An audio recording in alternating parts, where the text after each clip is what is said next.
જય શ્રી કૃષ્ણ, જય માતાજી, હર હર મહાદેવ. વદ 11 આજનો પાઠ. બોલો પુરુષોત્તમ ભગવાન કી જય. અધ્યાય 26મો છે, વ્રતના વિધિ નિયમો. અને કથા વાર્તા છે તાવડી તપેલીની કથા. બોલો પુરુષોત્તમ ભગવાન કી જય. વદ 11 અધ્યાય 26મો, વ્રતના વિધિ નિયમો. સૂત પુરાણી બોલ્યા, હે શૌનકાદિક મુનિઓ, હવે મુનિ વાલ્મીકી રાજા દર્ધનવાને વ્રત છોડવાની વિધિ અંગે જણાવે છે. તે હું તમારી સમક્ષ કહું છું, તે તમે બધા સાંભળજો.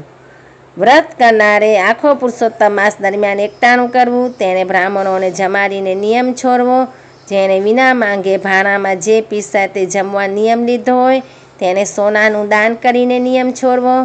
આખો માસ ઉપવાસ કરનારે દક્ષિણા સાથે ગાયનું દાન કરવું, અગર દૂધ અથવા દહીંનું દાન આપવું. જેણે ફળનો ત્યાગ કર્યો હોય તેને ફળદાનમાં આપવું. અનાજનો ત્યાગ કરનારે ઘઉં અને ચોખા આપવા. જમીન ઉપર સૂઈ જનારે ચાદર અને ઓશિકા સાથે ગાડલું આપવું.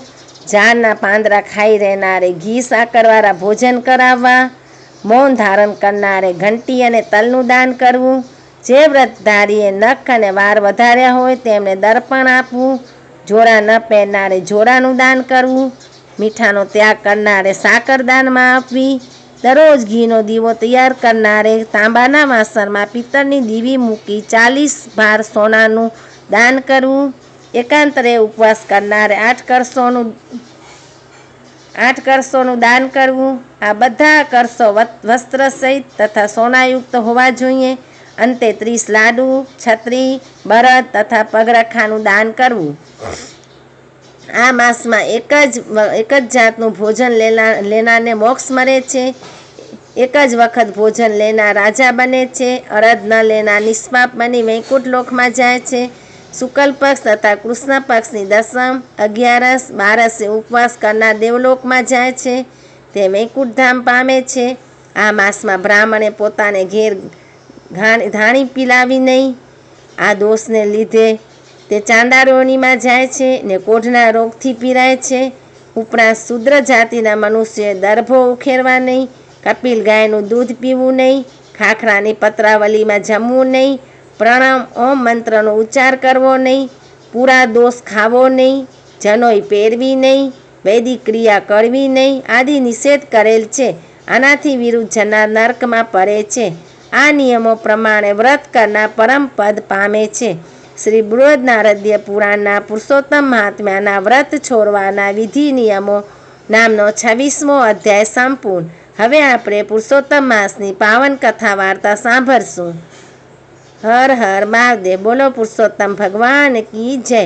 કથાનું નામ છે તાવડી તપેલીની કથા.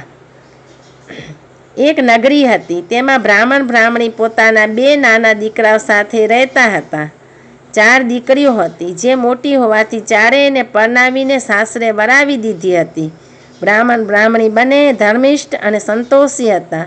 વર્ષો થયા તેમનો મોટા ભાગનો સમય પ્રભુ ભજનમાં ગાળતા હતા. દીકરીઓ હતી ત્યાં સુધી તેમને પ્રભુ ભજન, વ્રત, ઉપવાસ, કથા વાર્તા સાંભળવામાં બાધા આવતી નહીં. પણ ચોથી દીકરી ગયા વર્ષે પરણાવ્યા પછી ઘરનું બધું કામકાજ બ્રાહ્મણીને કરવું પડતું. ઉંમર 60 વર્ષની થવાથી તે ઝડપભેર કામ કરી શકતી નહીં. તેથી કરીને 4 જણની રસોઈ કરવામાં અને બીજા કામકાજમાં તેનો આખો દિવસ ક્યાંય નીકળી જતો. આનાથી પ્રભુ ભક્તિ તથા કથા વાર્તા સાંભળવાનો સમય રહેતો નહીં. તે મનમાં અને મનમાં દુઃખી થતી. એવામાં પુરુષોત્તમ માસ આવ્યો. પુરુષોત્તમ માસમાં 2 દિવસ બાકી હતા. તેને ચિંતા પેઠી કે વર્ષોથી હું પુરુષોત્તમ માસનું વ્રત કરું છું. અત્યાર સુધી તો હેમખેમ પાર પડ્યું, પણ આ વખત પુરુષોત્તમ માસનું વ્રત થઈ શકશે કે નહીં તે પ્રભુ જાણે. તેણે પોતાની મનોવેદના બ્રાહ્મણને જણાવી. આપણને 4 દીકરીઓ હતી, તેથી તે ઘરનું કામકાજ અને રસોઈ પાણી કરી લેતી. ચારેયને પરણાવી એટલે સૌ પોતપોતાના ઘેર સાસરે ગઈ. 2 દીકરા છે તે નાના છે. મોટા હોત અને પરણાવેલા હોત તો તેમની વહુઓ ઘરનું કામકાજ કરત. પુરુષોત્તમ માસ બેસવાના 2 દિવસ બાકી છે. અત્યાર સુધી આપણે પુરુષોત્તમ વ્રત કરતા આવ્યા છીએ. આ વખતે મારાથી વ્રત થશે કે કેમ તે શંકા છે. કારણ કે સવારે વહેલા નદીએ નાહવા જવું, કાંઠા ગોરમાનું પૂજન કરવું, કથા વાર્તા સાંભળવી, દેવ દર્શને જવું, એમાં અડધો દિવસ નીકળી જાય. પછી રસોઈ ક્યારે કરવી?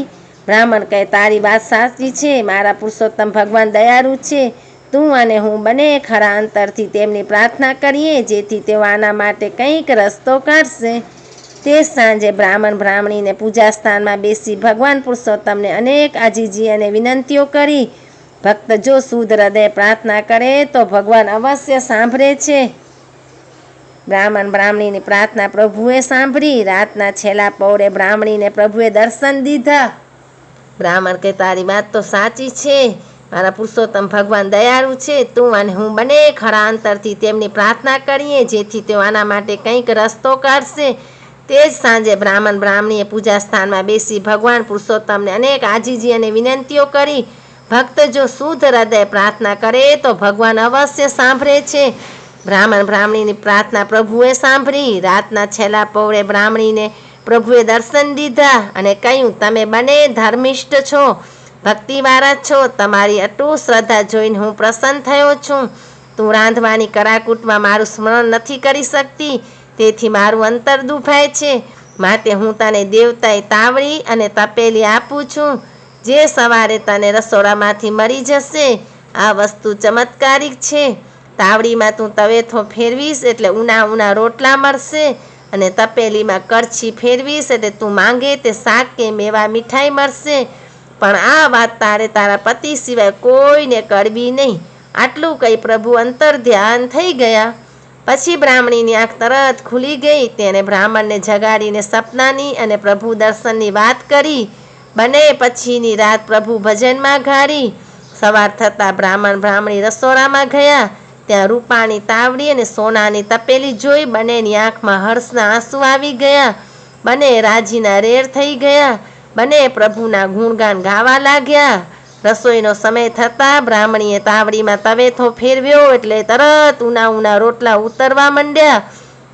પછી તપેલીમાં કરછી ફેરવતા મેવા મીઠાઈ મળ્યા. હવે બ્રાહ્મણીએ દૃઢ સંકલ્પ સાથે આવતીકાલથી પુરુષોત્તમ વ્રત કરવાનો નિશ્ચય કર્યો. પુરુષોત્તમ માસના પ્રથમ દિવસે બ્રાહ્મણ બ્રાહ્મણી સવારે વહેલા ઉઠી નદીએ સ્નાન કરવા ગયા.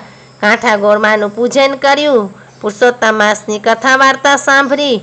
યથાશક્તિ દાન દક્ષિણા દઈ તેઓ મંદિરે દેવદર્શને ગયા. બપોર થતો ઘેર આવી બ્રાહ્મણીએ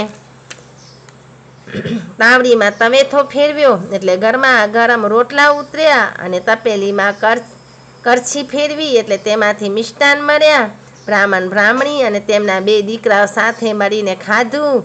રસોઈનો સ્વાદ જોઈ બંને છોકરાઓ નવાઈ પામ્યા. તેઓ આજ સુધી કોઈ દિવસ આવું ભોજન જમ્યા નહોતા.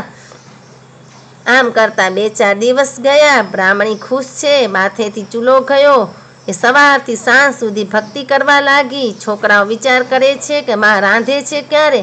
નથી ચૂલો સળગાવતી કે નથી લોટ બાંધતી. વળી રોજ મેવા મીઠાઈ ક્યાંથી આવે છે? એક દિવસ છોકરાઓએ છુપાઈને આ બધું જોયું. છોકરાઓએ તેમના મિત્રોને વાત કરી.